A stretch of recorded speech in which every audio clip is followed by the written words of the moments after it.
Hey everybody, this is Kenny McQuiller with the Yak with Mac. Leadership stuff that we hope inspire you and influence you to being just that phenomenal leader that we know that you can be.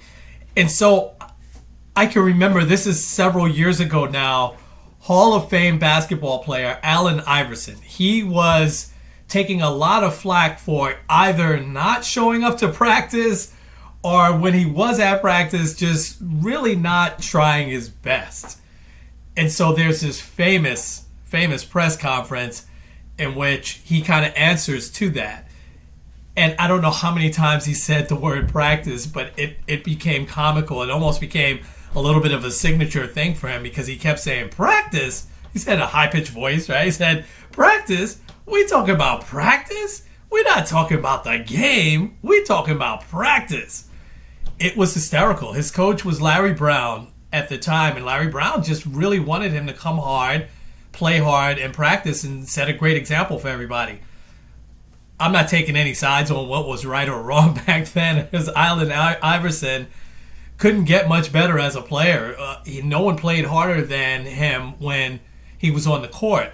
The fact that he didn't like practice, well, there were several players in all sports over the years that didn't care for practice. I remember the last couple of years of Hall of Famer Michael Strahan, football player for the New York Giants. His career, he never showed up for the summer practice, but yet he showed up for game one. He'd pay all the fines, and he'd show up for game one, and the guy was just outstanding in the last couple of years of his career. So, but here's the thing. The other side of that is that we hear about players that have this great natural ability that still practice a lot. Yesterday was Kobe Bryant's birthday, would have been his 42nd birthday, and his practices were legendary. There was talk that he wouldn't stop until he took 10,000 shots. Can you imagine that? So he had that natural talent, yet he still practiced really hard before he got into the game. LeBron James has the same reputation. Michael Jordan, same reputation. First one in practice, last one to leave. You see that across a lot of professions, whether it's a musician, whether it's a singer. You see that a lot across a lot of professions, but how about our profession? How about us as leaders? What does our practice and rehearsal really, really look like? And we tend to think, well, gosh, we just kind of go with the flow every day. Well, that's not good leadership. There are specific things that you can practice. We know this. We know that every single day in retail looks very different. But those athletes also know that every game looks very different as well.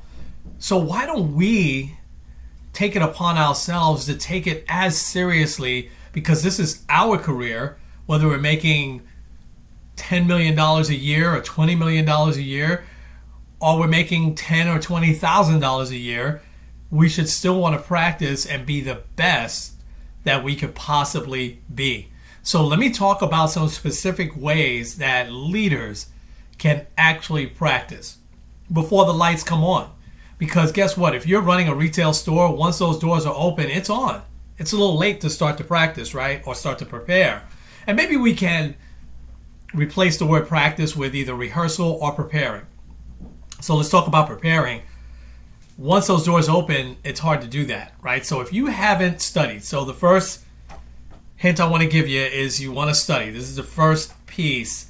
You want to study and study and study. You want to know what the new promotions are.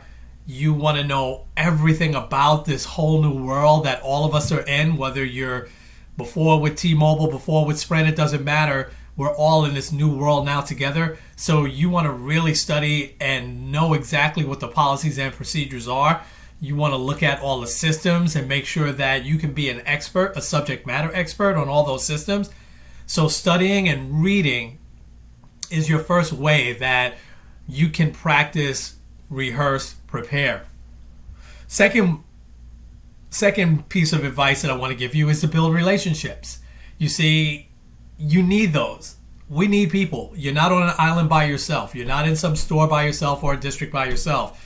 You need to build relationships with people, and there are very specific things. I'll do another podcast around building relationships, but as a leader, if I'm a leader today, and let's say if I was still a district manager today, I would be trying to build relationships with T-Mobile district managers because I would want to know more about that side coming from the Sprint side. Vice versa, if I'm a T-Mobile district manager, I want to build some relationships with some of the Sprint district managers and Sprint store managers and T-Mobile store managers, so that this way I know a little bit of everything and I have people that I can pick up the phone and call. That's another way of practicing, of rehearsing, of preparing. Third thing, and I know a lot of our mobile experts out there still hate this, but role play. And I try to always switch the words on role play and say, how about rehearsal? So the same mentality that we need to have, our consultants need to have that also when it comes to role playing and practicing and rehearsing. All these years later in this industry, role playing can still feel a little bit uncomfortable. Make it fun. But the only way that you get good at role playing is that you find somebody to practice with first before you're practicing with your mobile associates. Let me say that again. Find someone else to practice with first before you're actually practicing with your mobile associates. That gives you a little jump on the game. It gives you some talking points, and you start to feel comfortable about how you're going to coach that mobile expert again when the lights come on. And for us, the lights come on at 10 a.m. when we unlock those doors all over the place, right? So talk through scenarios with someone else before you're actually out there with your consultants. I talked about having alert circles last week, and so those are vital. You see how those start to tie in because you have that alert circle. This is where you can really talk through scenarios and talk through issues that you might have in your store or in your district before you actually go out there and confront them. Now, again, you got to have a confidant, and there's some things that you just can't discuss, right? Some things that might be personnel issues or HR related that you can't discuss with anybody. We get that. But some of the other things that you maybe can, hey, how would you approach this situation, Kenny? How would you coach this? Let me tell you what my thought is when I sit down with this consultant. This consultant is very good, but they just seem to have a lateness problem, or they seem to not be able to close the sale, or they seem to not be able to catch on to the new T-Mobile systems or the interaction model. They're still talking through and saying things as if it's the old model. Any of those things, it's so good to talk about those things in person with someone else and to talk it through live before you actually sit down in the actual game. Because once the game is on, the game is on. So let me recap that. Leaders, practice. The way you practice, prepare and rehearse. Read and study. Make sure you're prepared for every single day. This is your craft, so make sure you're the absolute expert in it. Build relationships. You need people. You're not on an island by yourself. You need to be able to pick up the phone. You need to be able to call people. You need to be able to speak to people in person, of course, safely these days. Role play, but prepare for the role play before you actually do the role play. Prepare with other people, maybe other managers from other stores. Talk through scenarios. And finally, you got to have those alert circles. Those people that you really trust that are watching your back, that are surrounding you from all different directions, right? So that anything that's coming from any direction, they will alert you on that. All that goes into preparing and practicing. So practice, man. We talk about practice. That's right, we are.